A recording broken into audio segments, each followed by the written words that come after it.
महाराजांची शिवाजी महाराजांची कीर्ती बेफाम होती. महाराजांची कीर्ती बेफाम, भोल्या भोल्यानं फुटला घाम, याला कोण घालेली असेना दरबारी कुस्ती मेगम.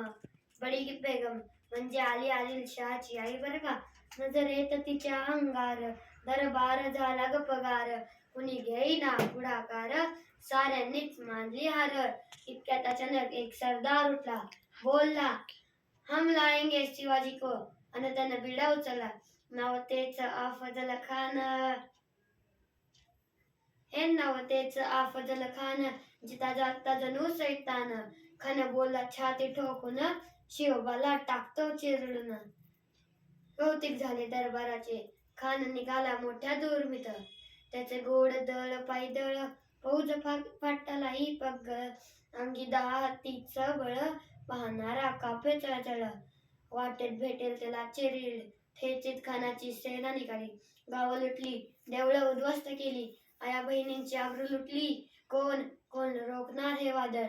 आता शिवबाचं काय खरं नाही. इकडे निजाम, तिकडे मोगल, पलीकडे इंग्रज.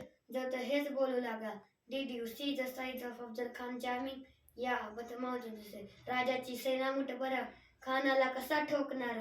काय लढवावा हुन्नर, चिंतेत पंत सरदार. अशा वाघिणीचा तो छावा, अशा वाघिणीचा तो छावा, गनिमाला कसा ठेचावा. डोक्यात गनिमी कावा, भेटीचा धाडला सांगावा. प्रतापगडावर आमने सामने भेटीचा सांगावा. खानानं हसत हसत कबूल केला. दिवस ठरला आणि ठरल्याप्रमाणे प्रतापगडच्या पायथ्याशी खान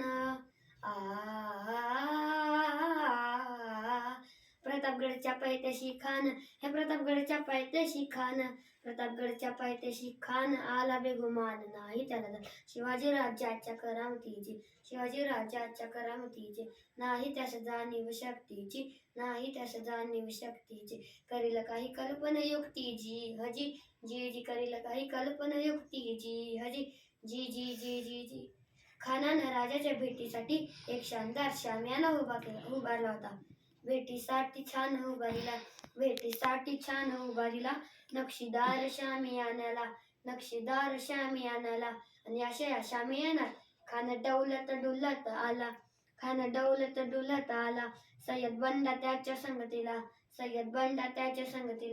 शिवबाच्या संगती महाला.